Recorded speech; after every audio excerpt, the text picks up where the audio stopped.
gumawa yung tatay mo, BBM, ng second line of defense para kung ito naging gago, si Raulo, wala ng loyalty, hindi nila basta-basta may labas kasi meron pa dito.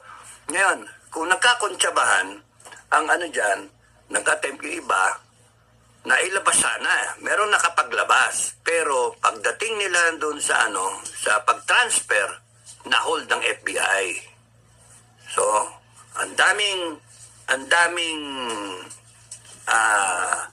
naka-float, kumbaga sa nandyan lang, hindi wala kayong magawa eh. So, pwedeng, kaya nga sinasabi ng iba, in the know, na nagkaroon ng ex-deal kayo with the Americans. I-lift namin yung ang ginagawa, pautik-utik, i-lift namin to, pero may kapalit. So, tignan natin kung ano mangyayari. Pilipinas,